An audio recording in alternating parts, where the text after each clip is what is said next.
જૂનાગઢ જિલ્લામાં માનનીય કલેક્ટર સાહેબ અને રાજ્ય સરકાર શ્રીની સ્થાયી સૂચનાઓ છે કે જે સરકારી જમીન પર ગેરકાયદેસર બાંધકામો હોય તો એ આઈડેન્ટિફાઈ કરી અને તાત્કાલિક ધોરણે તેમનું જગ્યાઓ ખુલ્લી કરાવી. એ અંતર્ગત આજે જૂનાગઢમાં આદર્શ વિદ્યાલયની સામે એક 35,000 ચોરસ મીટર જમીન પર ખેતી વિષયક દબાણ અને 7,750 ચોરસ મીટરનું રહેણાંકી મકાનનું દબાણ આઈડેન્ટિફાઈ થયેલું છે. પોલીસ વિભાગ તરફથી પણ જે 100 કલાકના યાદી હોય છે તેમાં અમને આ વિસ્તારમાં ગેરકાયદેસર બાંધકામ હોવાનું જણાવવામાં આવેલ હતું. આ બાબતે કલમ 61ની નોટિસો આપવામાં આવેલી છે, કલમ 202ની નોટિસો પણ આપવામાં આવેલી છે.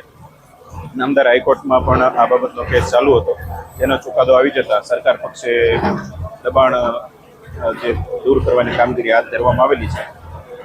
આગામી સમયમાં માનનીય કલેક્ટર સાહેબ શ્રીની સ્પષ્ટ સૂચના છે કે કોઈ પણ માથાભારે ઇસમો, અસામાજિક તત્વો અને ગેરકાયદેસર જેટલા પણ દબાણો હોય એ બધા આઈડેન્ટિફાઈ કરી અને એમના વિરુદ્ધ કાયદેસરની કાર્યવાહી કરી અને આ દબાણો તાત્કાલિક ધોરણે દૂર થાય એ માટે સ્પષ્ટ સૂચના આપેલ હોય એ મુજબની કામગીરી આજે થઈ રહી છે.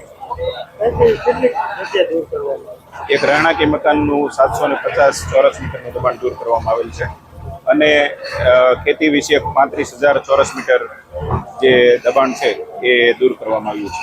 જૂનાગઢ જિલ્લા પોલીસ દ્વારા અસામાજિક પ્રવૃત્તિ કરતા ઇસમો વિરુદ્ધ અવારનવાર કાયદેસરની કાર્યવાહી કરવામાં આવતી હોય છે, જેમાં કાળા દેવરાજ અને તેની ગેંગના સભ્યો વિરુદ્ધ સી ડિવિઝન પોલીસ સ્ટેશનમાં ગુસ્સી ટોકનો જે ગુનો દાખલ થયેલો, તેમાં તેની પ્રોપર્ટી જે ગેરકાયદેસર જે દબાણ કરેલું છે તેની વિગતો મેળવી અને પ્રાંત સાહેબ શ્રીની કચેરી તરફ મોકલી આપેલી. ત્યાંથી જે કાયદેસરની કાર્યવાહી કરવામાં આવેલી. ત્યારબાદ માનનીય ડીજીપી સાહેબ શ્રી દ્વારા 100 કલાકની જે ડ્રાય આપવામાં આવેલી, તેમાં પણ આ જે કાળા દેવરાજ છે તે અસામાજિક પ્રવૃત્તિ સાથે સંડોવાયેલ હોય તો તેમાં પણ લિસ્ટેડ આરોપી છે.